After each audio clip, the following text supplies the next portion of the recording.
So hello and welcome to the weekly Wednesday sessions by Sendible. I'm an in-house marketer here and the team. And if you don't know already, Sendible is a social media management platform for marketers and agencies. And really today is all about sharing knowledge, asking lots of questions that you might have, and just learning a little bit more about the topic that we're all interested in, which is providing great customer experience in social media. Just before we jump into the session with Matt, I do want to let you know that next Wednesday, May 6th, we're going to have a very special session with Chris Rudolph, who is a business coach for digital agencies. And he's going to go through the topic of how to get new business as an agency without ads and cold calls. So this is going to be great if you're an agency owner, and you'll be able to join through an email that will be sent at the end of the session. But enough about that. We're all here to see lovely Matt. Matt, do you want to say hi? Hi, I think I'm wearing the same shirt. Oh yeah, that's nice. That's very authentic. So yeah, Mat Patterson, for his name, is a customer service evangelist at Help Scout, which is a help desk software for businesses. Now, Matt's portfolio and experience in customer service is incredible. He has over 10 years under his belt, and he has lots of great stories and actionable advice to share. And I can't wait for you to start, Matt. And yeah, before I hand over to you, just a quick one. We are recording this session, and you will get a recording afterwards. So you can sit back and relax and just engage with the fellow folk, and use the questions tab in the next to the chat window if you have any questions for the Q&A. All right. Happy for you to take over, Matt. Fantastic. And you're seeing my slides now? In a second. Yes. All right. Thank you for that.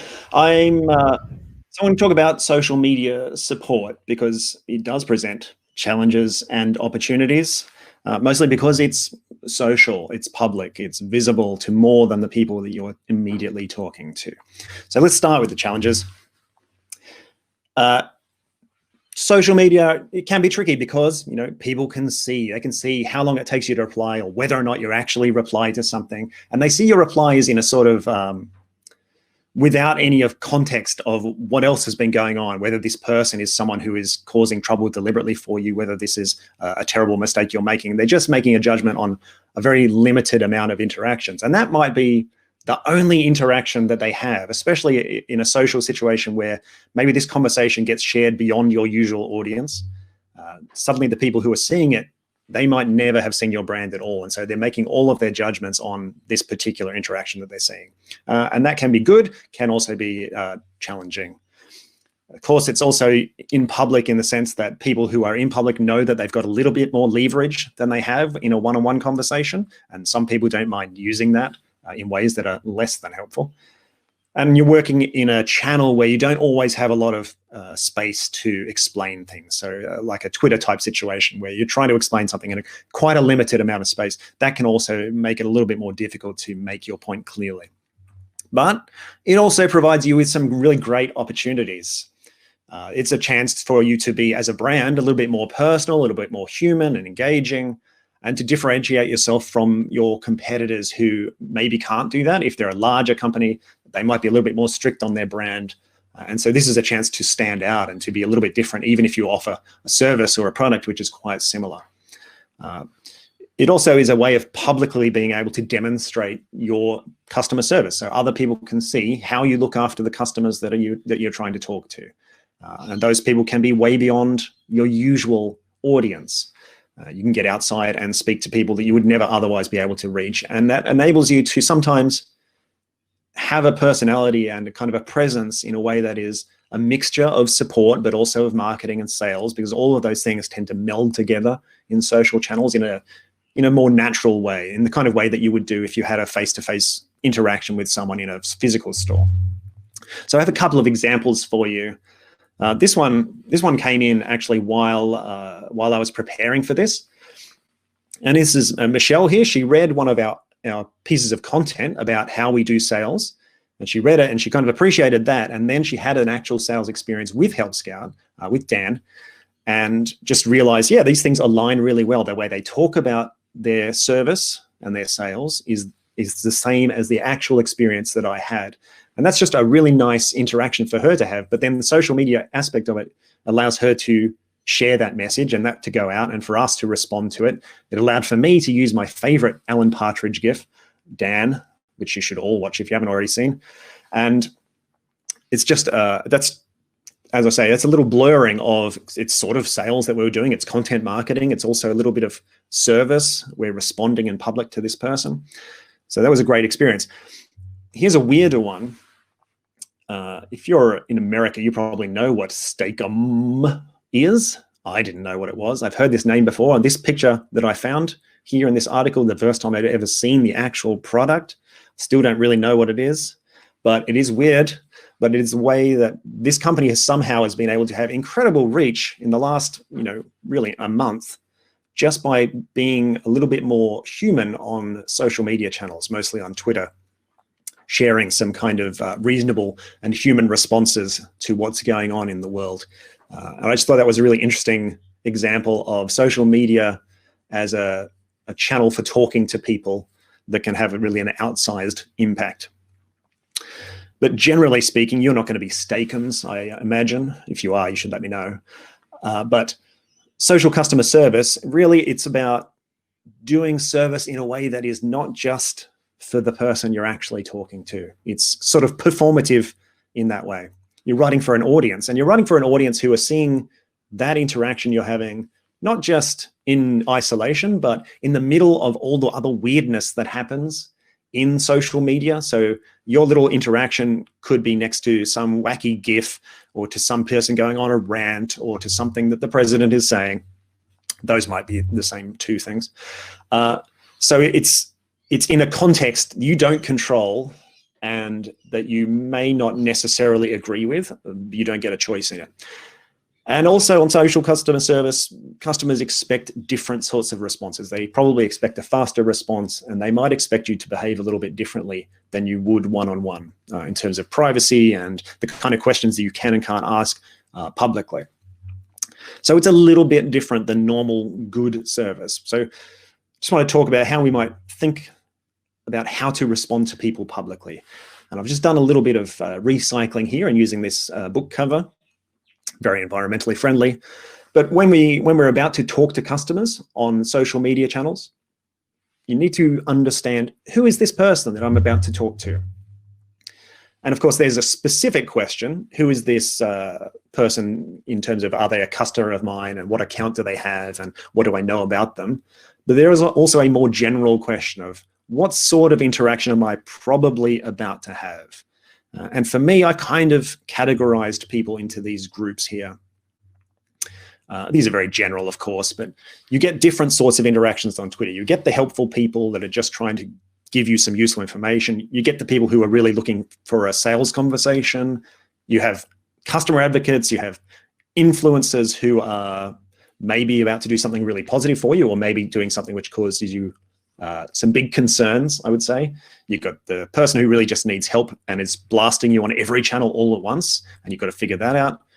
Or the person who goes nowhere else other than social channels, and that's just their default. And so they may be asking you the most basic questions because they start on social first. Then you've got your outsider who might have accidentally included you in a conversation that's not really about you at all.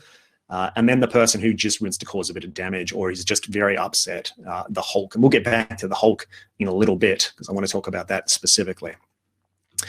But my point is, there's a bunch of different sort of mindsets people can be in when they're talking to you over social channels. And it's really useful to think that through, because they might all be asking pretty similar questions or trying to have similar interactions, but their intention could be different. And their approach could be different. And the way that you want to talk back to them is also going to be a little bit different. So you have to use a bit of your personal judgment to figure this out before you respond. So how would you do that? Well, you've got some information you can use. You can look at their history with you. Has this person spoken to us on social channels before? What have they said? Are they talking to sales now, maybe? Is there stuff in our help desk we can go back and look at? What other conversations are they having? Are they in the middle of some kind of issue and that's why they're reaching out on social to try and end run around something they're not happy with? You should also probably look at how else are they interacting on these social channels, not just with us, but with other people. Because sometimes you'll see a person, I've had this experience, man, this person seems super angry with us. What have we done to upset them so much? And then you click through to their profile and it turns out their sort of side hobby is just trash talking brands on Twitter. That's just what they do. And then you have that information, you can choose how to respond more appropriately. But there also might be something going on internally that's affecting the social media conversation that you're having. So for example, maybe there's an outage on your service, maybe your marketing team has sent out a big email and people are suddenly remembering that they have this service and they're trying to log in for the first time in 3 months. And that's why you're getting all these questions. Maybe there's a new product release that people are excited about. Being aware of the context that the conversation is happening in will help you choose how to respond. And I'm not saying that you have to do that every time. Like a lot of the time, you don't need additional help to understand how to do social customer service. It's pretty straightforward, but sometimes it's going to be a little bit more complex. And so you need to develop that sort of spidey sense of, this seems a bit off. And before I respond, I'm going to do some of those investigations and look in some of those other places to get a fuller context of what's happening. Now, if the person that you're responding to is a bit of an angry one, if you're in a Hulk situation, well, then you're going to need to come in with a better plan, or with Scarlett Johansson, or ideally a plan and Scarlett Johansson. But if you can't do that, at least get the plan. And the first thing you can think about when you're trying to deal with an angry person online is, do I need to even reply? Because sometimes you don't. Sometimes this person, they just want to vent. They're not really looking for a solution. They're just feeling upset and they want to put that out in the world. And you can probably let it go a lot of the time, especially if you have a look and they're not trying to loop other people into it. They don't have a massive audience that's going to jump on top of you. Sometimes letting it go is the right move. If they're sounding really angry and you're the reasonable one in the conversation, even if it does go a little bit viral, you will look okay if it seems like you're being reasonable and they're being unreasonable. But some general ideas, like I won't read through all of these for you. You can read them. I'm sure you can get them later, but listen first. Make sure you know what the issue is. If you find yourself about to respond really quickly, if a tweet comes in or if a message comes in and you feel like immediately typing a furious reply, you're probably about to make a pretty terrible mistake. Just stop, just breathe. Use some of the phrases like, hey, we're here to help you. Let me have a look at this. Let me take a minute to investigate. Give yourself a little bit of space and come back when you're feeling a little bit better about it. If it's appropriate, you should absolutely apologize. I've got a good link for that, which I think will be shared in the email at the end.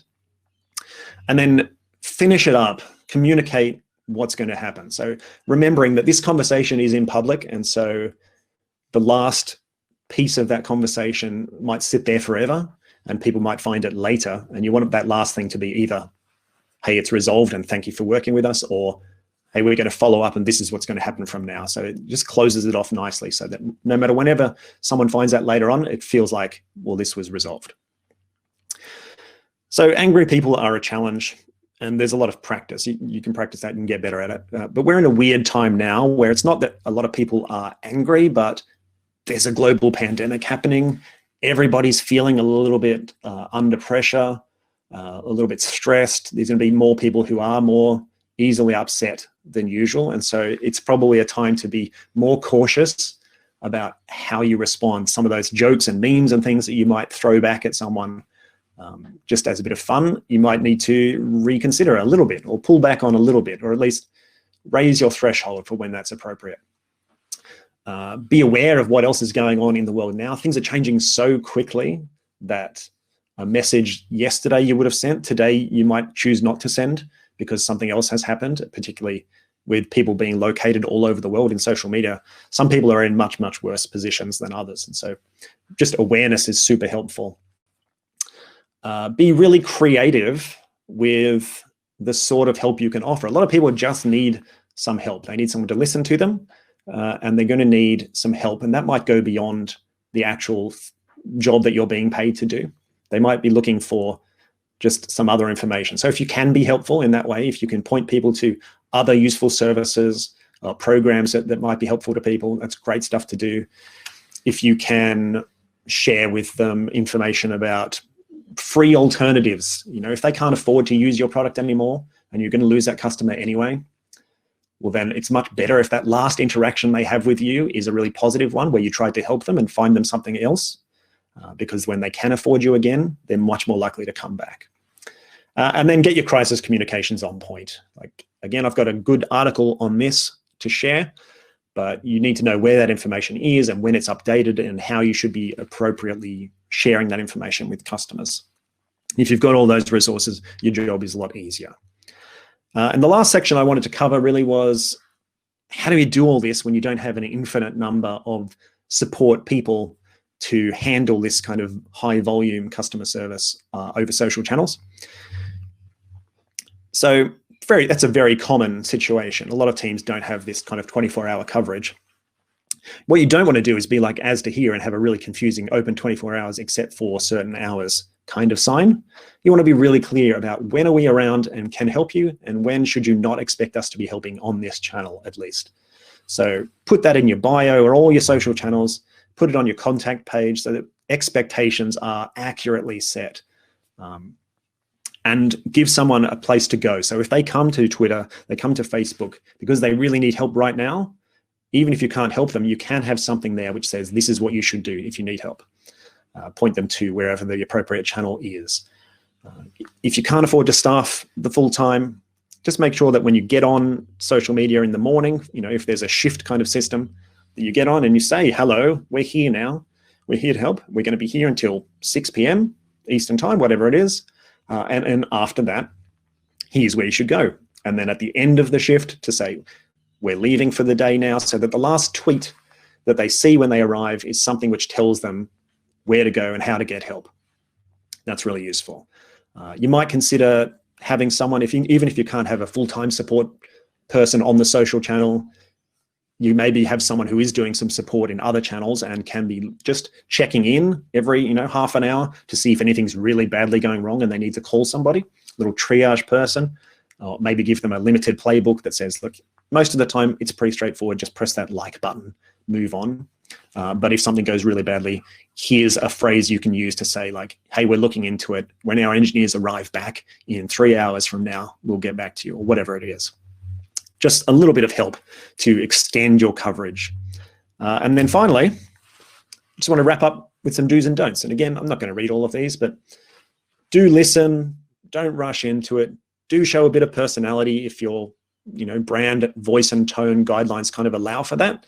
You might need to adjust them a little bit for social channels, but it is pretty helpful to have a sense of this is how we should sound in public. Make sure you know any relevant rules. This is a big one. Certain industries, you're going to have restrictions on how you can talk to people publicly, especially about sharing their information. But anyway, even things like not sharing legal advice, all of that sort of stuff, whatever applies to your company, you really need to know. And whoever has access to those support channels really needs to know that information. Know the community, be appreciative. Don't respond in anger. Don't make the customers do extra work. So if a customer asks a question and you don't quite know what they're talking about, you can ask them, like, please give me more details, come to this channel. But maybe first you can go and find that person. Like, is this a customer I can find in our own systems and I can look up at their account and see what they're probably talking about? I can do the work on my end and not make them do it and come back to them with a more useful answer. That's great if you can do that. Don't overpromise. Don't be repetitive. So if you've got that kind of phrase book idea, you don't want to reuse the same phrases over and over, especially with the same person. It very quickly becomes obvious. And don't give away any information that you shouldn't. So that's basically it from me. If you've got any questions now, I believe we're going to move into question time. I'm going to stop sharing now and we can go into Q&A. Sweet stuff. Thanks so much for all of that, Matt. That was really useful, especially the spidey sense. I do feel like when we respond to things on social media, we have to have this inner sense of whether it's exactly right. So I love that slide. And yeah, so as Matt said, we're going to start our Q&A now. So we already have quite a few questions in the questions tab, which we'll get to in a minute. Just please do add your questions and upvote the ones that you're interested in right there. In the meantime, also let us know in the polls how useful this was for you. And yeah, before we start with the questions in the questions tab, Matt, we have 2 questions from our community on Facebook that I would like to ask you. The first question is, what advice would you give to marketers and or agencies starting to offer community management as a new thing? So something that has been just given to them as a responsibility or a service that they could potentially sell. Yeah, that's a good question. If I think about the most valuable thing that community managers can do is often to develop the knowledge of the community. So I was talking to Figma, someone at Figma the other day, so a design tool. And he was saying the most valuable thing, one of his team members used to be a designer, was like all over the design community and then moved into that kind of community role. And actually was way more effective because they know the in-jokes of that community. They understand the hashtags people are using.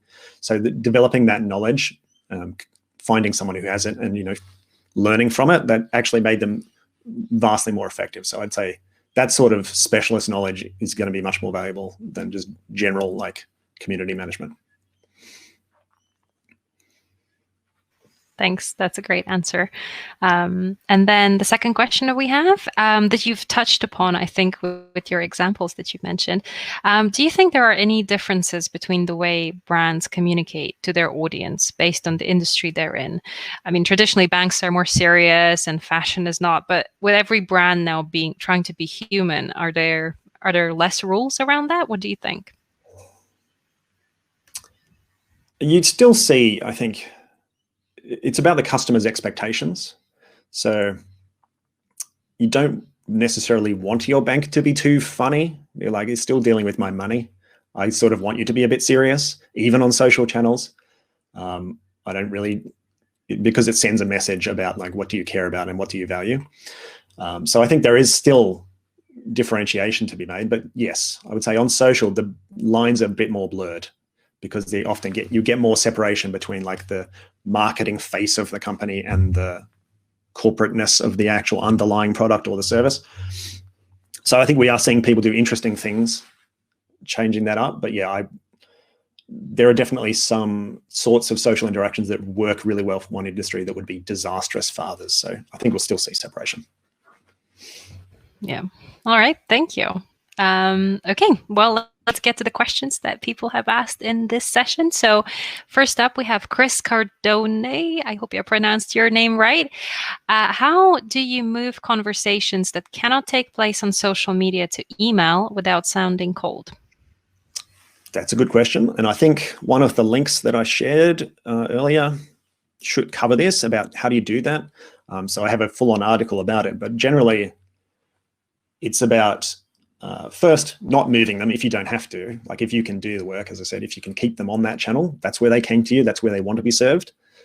Do that first. If you can't, then at least make the transition as smooth as you can. So they shouldn't have to be the one who reaches out and creates that email and starts it and puts all the same information back in again and sends it in, right? You've already got it. You can put that all into an email and reach out to them and say, okay, here is where I think we are, and this is the additional information we need. And just make it a nice, smooth process for them and let them know, if you can, let them know why it's necessary to switch channels. So it might be, for privacy reasons, I'm going to reach out to you via email, or I'm going to need to do some technical troubleshooting with you, and it's going to be easier over this channel, so let me do that for you, and then we'll take it from there. So that they're building confidence, reducing the friction. Perfect. Thanks so much, Matt. And Chris, I shared the link as well with you, and you'll get it in an email if you want to learn about that more. We have the next question from Cecilia. So hi, Cecilia. She's asking, have you seen more of a persona than another during this COVID-19 crisis? I guess she's referring to the Twitter people, the 8 people of Twitter. I think for Help Scout itself, I think we have been pretty fortunate. I mean, we've definitely seen more people who are reaching out for help, I would say. So we're getting a bit of that. We don't get a lot of angry tweeters at Help Scout, which is nice. People mostly are pretty happy with it. But I'd say the shift has been more about people being stressed, and there's people sharing more of our existing content saying, oh, I really needed this now because this thing is happening. So I think there's just more demand for help of all forms. Great. And then another one from Cecilia. Thank you for all the upvotes. How do you keep your internal team's morale high during periods of extra stress? Yeah, lots of, it can be very stressful. So a few different things that I've tried in my time, I think it's rotating people around. Certain types of support can be more stressful. So live chat, social channels can be more stressful than email because you get less space, less time to think. So giving people like, you take this for 2 hours and then we'll move you over and you can go back to doing email, or you do the phones for a while. And so that rotation can really help. Finding the positive interactions and sharing those internally. Like it's something that Help Scout does really nicely is the warm fuzzy channel. Someone shared with me when I got up this morning at unmentionable o'clock to get ready for this. It was there was a little message waiting for me saying that someone had really appreciated an article we did about working from home with kids. It's really nice to start the day. It makes you feel like the work is worthwhile, and so it applies to all forms, but especially for support people who are often dealing with negativity more than anyone else in the company. Perfect, thank you. Then we have another one from Gavin, and he's asking, are you seeing an increased sense of urgency / stress? What am I saying? Stress, sorry, from customers since COVID-19, and what are some tips to help them calm down? Yeah, so related, I think, to what we were saying earlier. We are seeing more people who are more stressed, and again, it's about the preparation. So I know our support team here, they've got internal documentation on like, what can we offer to customers who are in stress, financial stress or other forms of stress? What can we do for them? We've put together a marketing page on like, here's our response. So the support team doesn't have to like rewrite this every time. We're giving them the resources, and the support team, they've given them some leeway to reach out to people to say, hey, we can go a little bit beyond this and we can offer you some help, if you need it. So they have authority to do that. That makes it a little bit easier for them to help people. Yeah, and as far as calming people down, the listening, that makes the biggest difference. People who are in stress just want to know, like, yes, this is a business with a human person at the other end who can understand that I am having a hard time and I need someone to try and work with me. So making it sound personal and just reflecting back to them, yeah, that sounds really tough. I'm sorry you're going through it. Let's see what we can do. Yeah. You always have to listen. I think that's the number one. Never assume their position. Great. Okay, we have another one from Chris Cardone. Thank you for more questions. To echo what Cecilia said, how do you manage customers who are wearing on the support team via constant questions or angry inquiries? A very similar question to before. Yeah. So yeah, this happens not just during crisis, but all the time. You get certain types of customers, that's just their approach to getting help is, let me just harangue you on every possible channel until I get something, squeaky wheel style. Yeah, it's hard. How do you manage them? Depends on the channel. So often for those people, yeah, I am less concerned about shifting them between channels because they're reaching out on every channel. And so we will reply back then on the one that's most convenient for us, because why not? You've given me no other information. And that's generally going to be something like email, where you can put them onto a bit of a slowdown. Like, I'm assuming here that this is not a person who genuinely is in absolute disaster mode and really needs help. You help those people, of course, you do what you need to do. But the people who are just, I'm going to get myself to the top of the queue by continually banging away, call them support vampires sometimes. That's not a terribly nice way to say it, but they just suck the energy out of the support team. And so putting them on a bit of a slow path is helpful. Like, say to people, you don't need to reply to this person. They're trying to jump in the queue. There are other people who we need to help. We will get to them, but we're not going to let them push us around into and chasing around after them all day when there are other people who are waiting even more politely than them. So bit of putting them on a bit of a timeout, saying we're going to get back to you. Like, we're not going to reply more than once an hour to this person because they don't need it. It's not that urgent. So it's just finding ways to control that interaction a little bit more without upsetting anyone.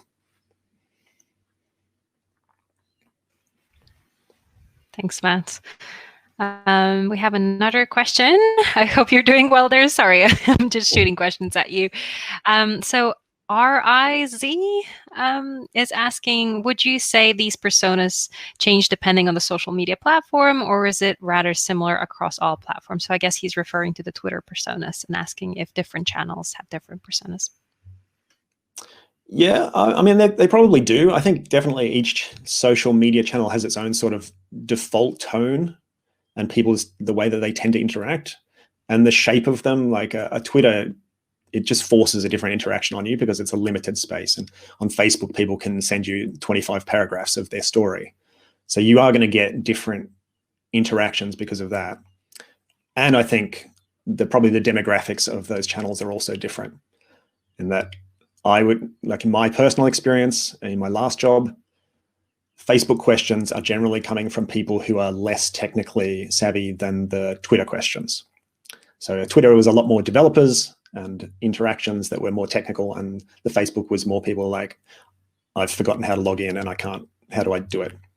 That's a broad generalization, but yes, I would say the channels come with their own kind of patterns that you need to be aware of. And maybe different people on your team will be better at dealing with different sets of those too. Yeah, there's definitely also different ways, whether they're reaching out to you via message or a comment as well. There's different tones.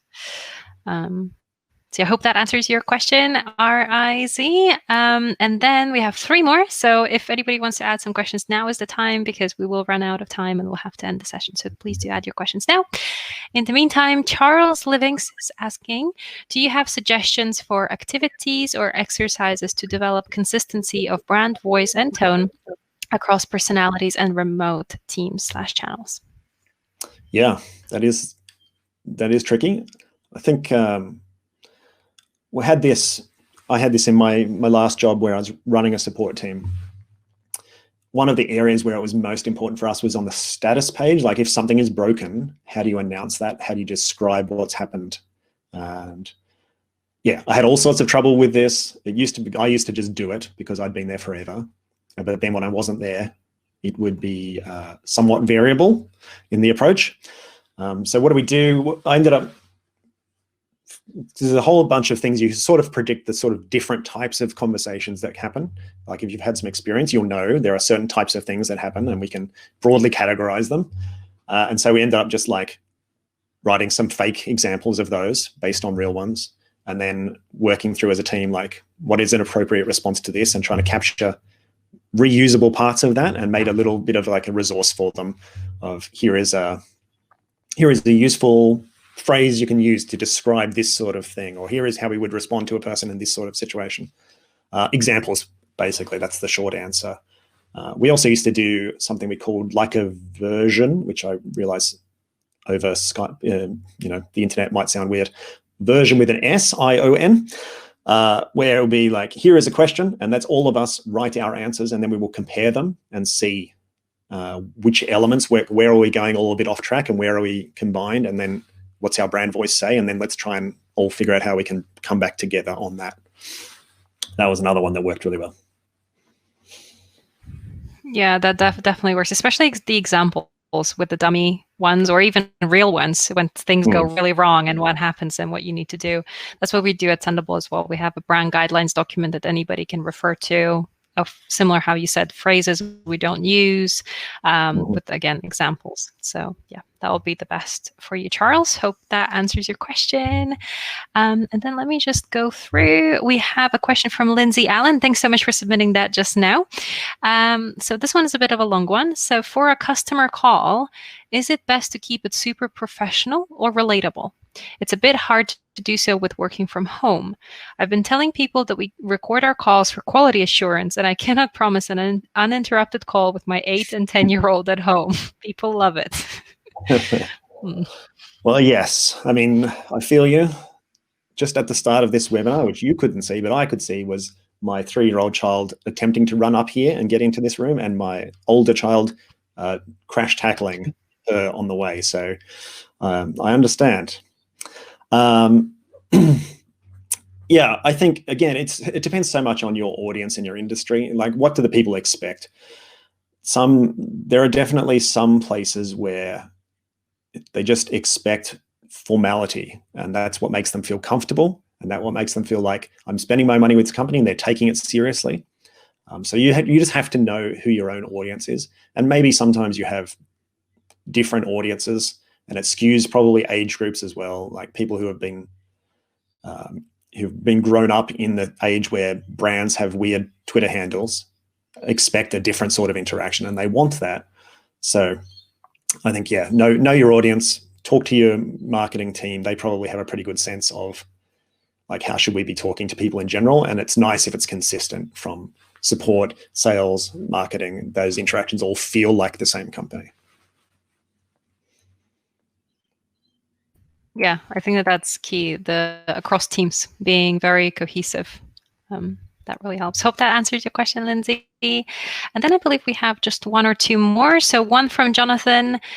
What is the correct way to request a review for your business? It's just like customer reviews and for referral, I guess. Yeah, I'm not sure what the question is referring to there, but yeah.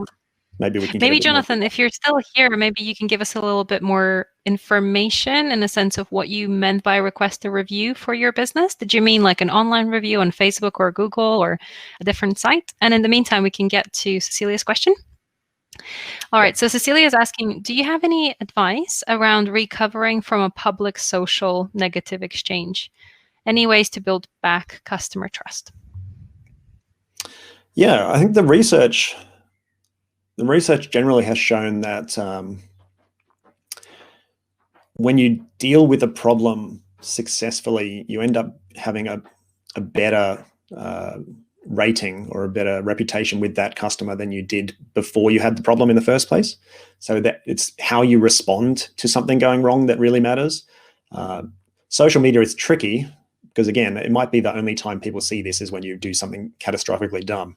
I'm thinking there's a business not far away from where I live, which is a motel, and they decided that a good idea would be to charge people $50 if they left a negative review on on a website.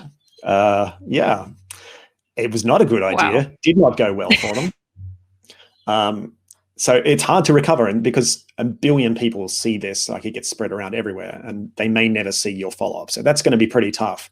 But the thing that works, and like, especially if you get to the stage where newspaper articles are being written about you, a good apology and a good, like, recognition of, like, yeah, that was a really dumb thing that we did. We get it. It was a mistake. This is what we're doing now. That stuff still works. So that proper apology where you actually acknowledge making a mistake and you talk about what you're going to change in the future, that's the best you can do, I think. Sometimes you're never going to live those things down, and they will follow you around a little bit. But every customer that comes to you is a new opportunity to build trust again. So you just got to keep working from where you are. Wow, $50 for a bad review. It was for a 2-star motel too. Wow. And across the road as well. Wow. Thanks for sharing that. Yeah, we haven't heard from Jonathan Waquez. I guess maybe we can speculate that he meant a review for his, like, a brand on social media or Google. Yeah, I mean, yes. So my customer service brain tells me that you have customers and you want to ask them to review your service. Like, I'm guessing. Yeah, which is a common thing because you want to get like better ratings and you want people to be able to find you. So yeah, what have I done in the past? I think first identifying the most likely people, like who are the people who are really happy with what we've done for them, we've really helped them. That is the best time to ask someone to put that effort in, right? Because you've just given them a reason to do it. So I had a system back again in my last job where if someone gave us a great customer service rating, we would automatically trigger the response email to also include a like, hey, and if you'd like to give us a review, this would be super helpful to us, and give them the link then. So we're trying to get, the people who are having the best experiences to share those experiences. Social media channels is a little bit challenging, right, to do it publicly because it can seem a little bit needy or demanding. Like I bought a car once and the guy gave me a form and he said, please give me a 5-star rating, and handed the form to me. Like you can't pressure people into doing it. That made me want to give him a 1-star rating. I didn't do that either. I just didn't do it. So you got to be careful, I think, especially if other people can see you asking, because you don't want to give the impression that you are like essentially bribing people or forcing them publicly into doing it. So just be cautious. Yeah, I think we guessed right. Jonathan confirmed that he was asking for Facebook specifically. Okay. Yeah, you do have to catch them when they're happy with your service. Obviously, if you send a happy, at least with us at Sendible, we have a similar thing. Yeah, as close as possible to the purchase or the moment when they're delighted with you is the best time